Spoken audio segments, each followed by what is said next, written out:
Welcome back. اسلام آباد میں وفاقی وزیر تجارت نوید قمر نے اسٹیٹ لائف کے جدید ترین ڈیٹا سینٹر کا افتتاح کیا۔ اسٹیٹ لائف ڈیجیٹل پالیسی کے نتیجے میں 5 نئی سروسز کا آغاز کیا گیا ہے۔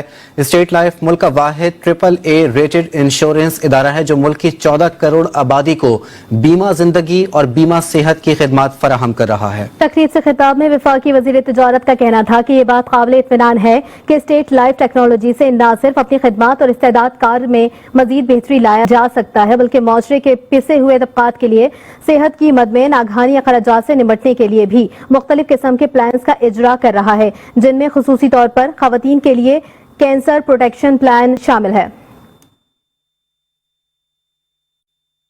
آپ ہمارے لیٹسٹ ویڈیوز کے بارے میں جاننا چاہتے ہیں تو ہمارے چینل کو سبسکرائب کریں اور بیل آئیکن کو پریس کریں۔ شکریہ۔